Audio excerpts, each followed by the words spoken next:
you observe gels and varnish in your turbine's hydraulic fluid system, the only proven method of removing them is by performing a chemical flush of the system.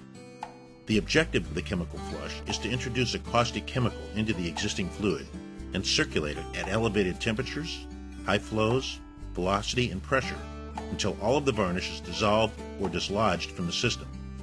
The system is then rinsed with clean new fluid until the system is free of contamination. The chemical flush consists of 4 major activities: preparing the hydraulic fluid system for the flush, conducting the chemical portion of the flush, performing the rinse portion of the flush, and restoring the system.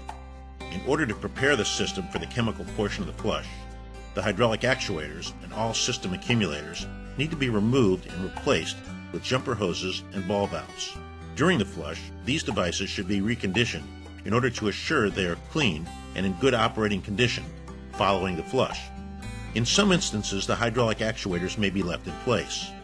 In this case, it will be necessary to replace the servo valves, solenoid valves, and shutoff valves with flushing valves and flushing manifolds.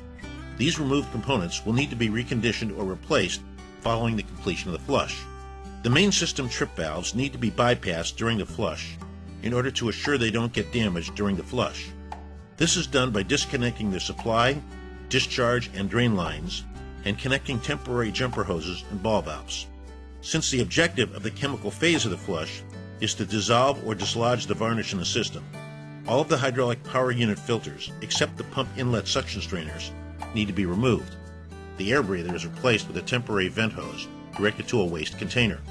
This is done in the event excessive reservoir foaming occurs during the chemical phase of the flush. Once the system is prepared for the chemical flush, both pumps are started and the fluid is circulated, causing the fluid temperature to rise.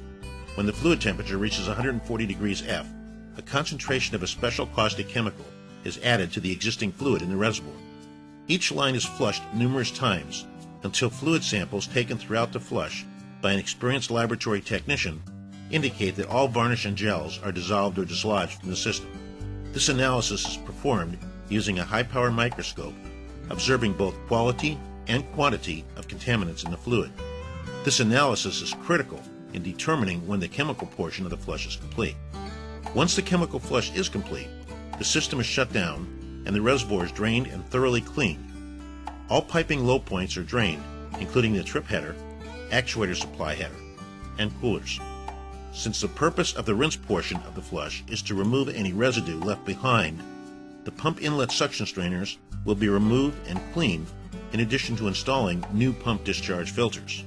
New rinse fluid will then be added to the reservoir. Both pumps will be started and the fluid circulated until the fluid temperature reaches 120 degrees F.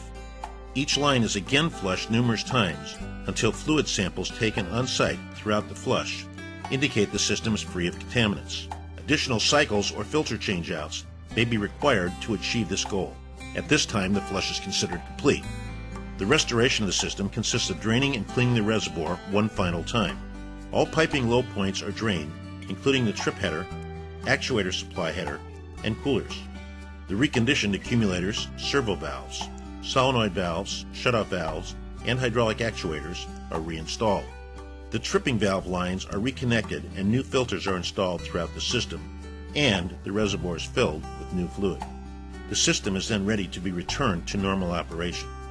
Generally, a chemical flush takes less than a week to complete. This includes the preparation, chemical flush, rinse flush, and restoration of the system. While other methods may claim to be successful, the only sure way of removing the varnish and gels from the hydraulic fluid system is with a chemical flush. Bio-Syn Company have been providing their patented flushing support services to the electric utilities for more than 10 years, having successfully flushed more than 59 systems, with those including 8 large nuclear units. For additional information on these services, contact Bio-Syn Company by phone at 303-562-7814 or by email at barry@seibel.com.